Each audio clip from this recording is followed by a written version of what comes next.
ইয়া হাইয়ু ইয়া কাইয়ুম বিরহমাতিকা আস্তাগীথু আসলিহ লি শানি কুল্লাহু ওয়া লা তাকিলনি ইলা নাফসি তারফাতা আইনি।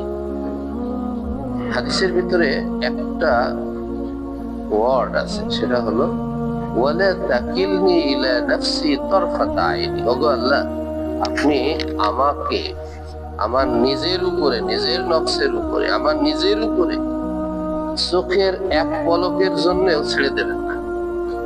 তার মানে আমি লেখা শুরু করছি এই জন্যে যে আল্লাহ শিখিয়ে দিচ্ছেন যে চোখের একটি পলকের জন্য আমাকে ছেড়ে দেবেন না, বান্দা এই দোয়া আমার কাছে করো, এটাই প্রমাণ করে যে চোখের এক পলকের জন্যও আল্লাহর অভিভাবকত্ব ছাড়া কোনো বান্দা হেদায়েতের উপর থাকতে পারবে না।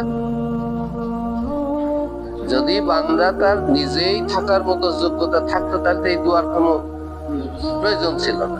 এটা পারবে না বলেই তো আল্লাহ সুবহানাহু ওয়া তাআলা এটা শেখালেন।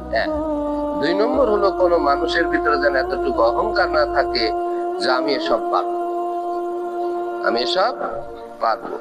আপনি এসব পারা তো দূরের কথা, আপনি বসে আছেন, দাঁড়াতে পারবেন কিনা এর নিশ্চয়তা আছে?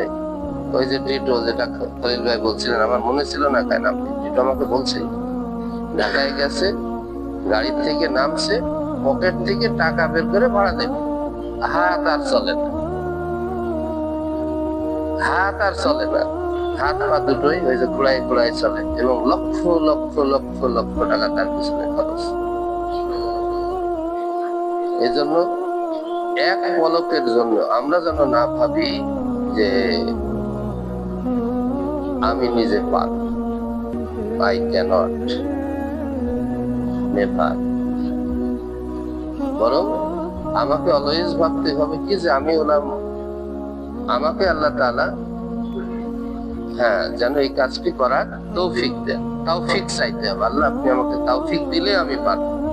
এই জন্য আল্লাহর প্রতি শতভাগ নির্ভরতা আমাদের থাকতে হবে। আল্লাহ তাআলা আমাদেরকে সকলকে হায়াতে তাইয়্যিবা দান করুন। আব্দুল হামিদ, গত পরশুদিন তুমি সুন্দর করে আযান দিয়েছো, বিশেষ করে তোমার আযানের শেষ অংশটা একেবারে তো কলিজা করার মতো। দাওয়াতি কাজ করি, এই 2-3 জন নামাজে আসে, এই হতে হতে 20 জন মতো হয়ে গেল। কারণ ঘুষি ঘরে তো অল্প জায়গা, 3 জন নামাজ পড়া যায়।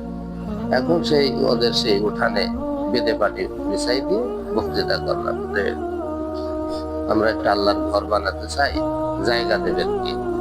সেদিন বললেন না যে শিশুতলায় অমুককে বলেছে এটা করলে আমি এটা আয়োজন করে দেবো, ওই রকম।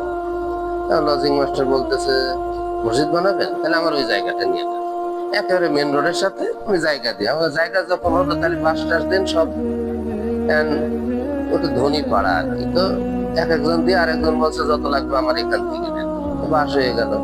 তাহলে গোল পাতা কিনতে যেতে হবে, ওখান থেকে পাশেই সুন্দরবন, সকালবেলায় গোল পাতা কিনে নিয়ে আসবেন, আমরা আগামীকাল এখানে নামাজ মাটির ঘর তৈরি করে বাঁশকুটি দিয়ে ঠিকই পরের দিন আমরা মাগরিব নামাজ ওই মসজিদে করেছি।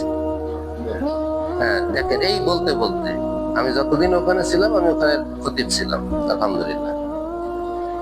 অনেক ইতিহাসে মানুষ কত যে ভালোবাসতে পারে মানুষকে। এরপরে একজন মুয়াজ্জিন তৈরি, তার কথা বলতে ওই তোমার আজান শুনে সেই মুয়াজ্জিনের কথা আমার ওই দিন মনে পড়েছে।